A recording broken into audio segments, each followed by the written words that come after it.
Greetings. Now let us learn about multipolar electrocautery probe, otherwise known as a bipolar probe, or some call it as gold probe. So this multipolar probe is useful in the management of peptic ulcer bleeding. And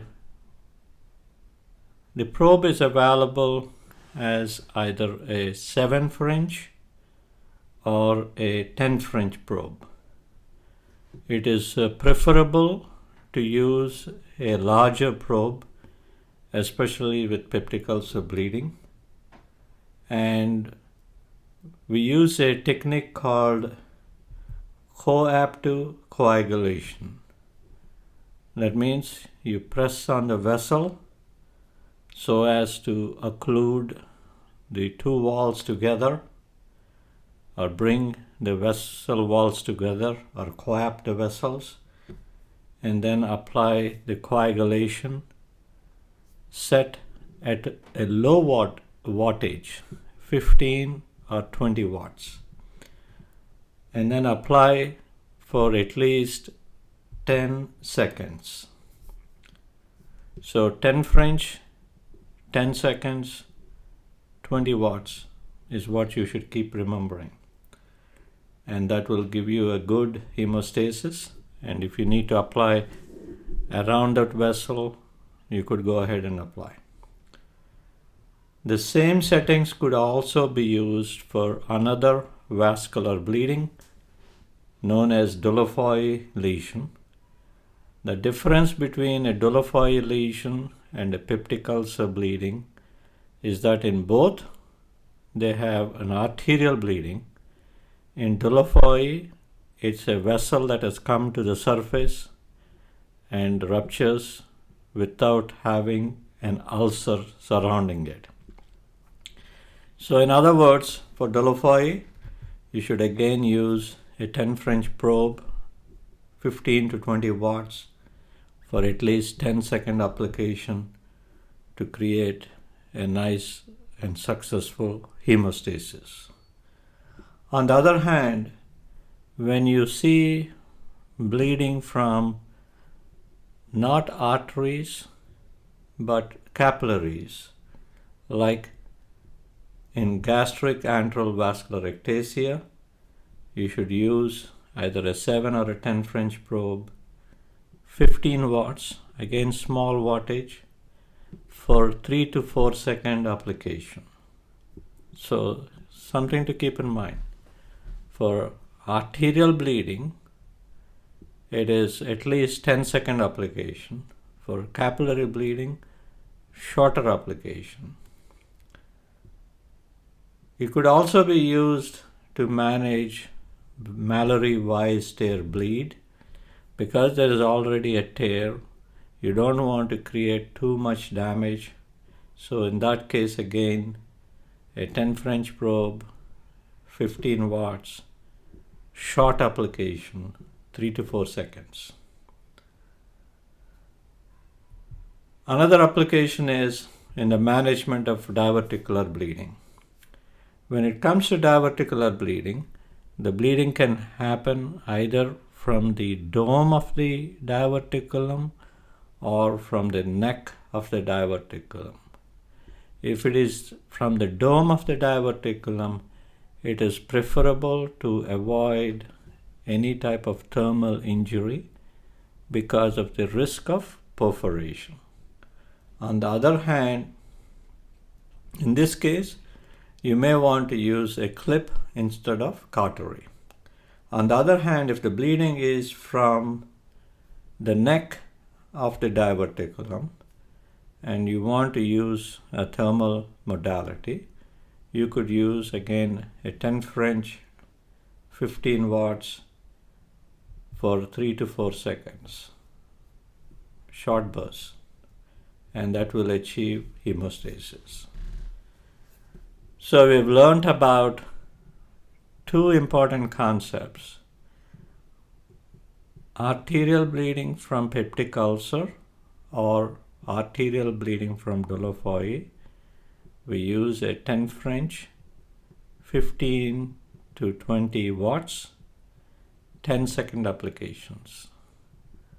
Other sources of bleeding, whether it is GAVE, Mallory-Weiss tear, diverticular bleeding, you use 15 watts for a very short application of 3 to 4 seconds. And when it comes to peptic ulcer bleeding, most endoscopists in their initial phases of training, they're afraid of using for 10 seconds. It's a good idea for somebody to time it and say,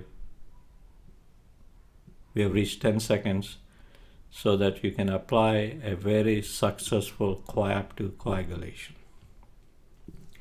Now let us see how do we set up the electrosurgery using multipolar coagulation device. So this is a bipolar device, so this does not require a returning electrode, and you hook up a connecting cable to the bipolar socket, and then you hook up the multipolar probe to this socket, and now basically you're set. But this device has two more attachments that you could use. If the device comes in with a needle, you could use a 10 cc syringe that is filled with saline and dilute epinephrine, either 1 in 10,000 or 1 in 100,000, depending upon what you're trying to do, and another for flushing to clear the blood with a larger syringe consisting of saline.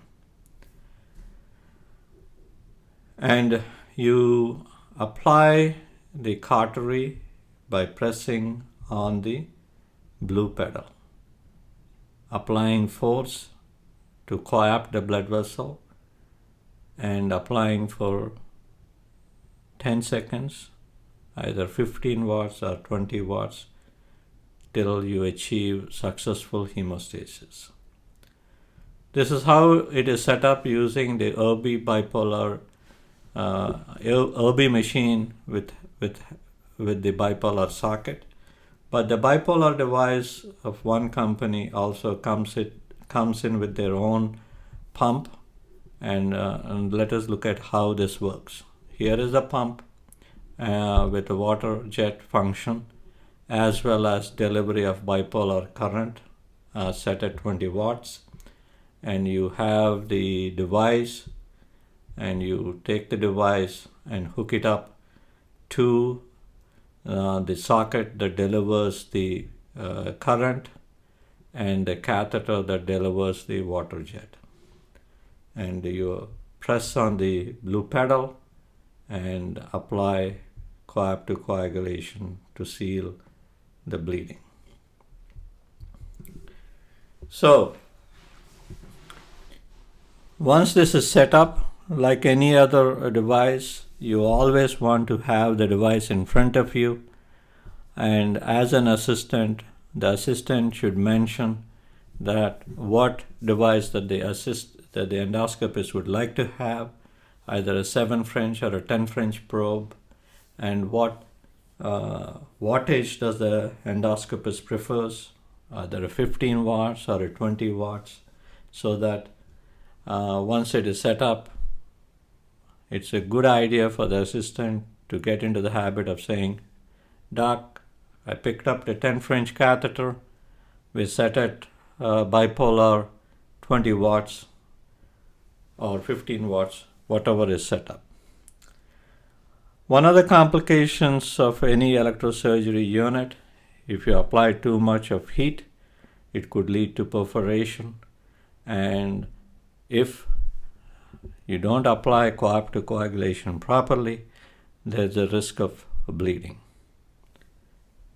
Sometimes the vessel may be too big for the 10 French probe, in which case it may lead to massive bleeding, and in those cases, those patients are best managed either by emergent interventional radiology with embolization of the bleeding vessel, or if that's not available, by emergency surgery and laparotomy with opening of the duodenum and suturing that vessel.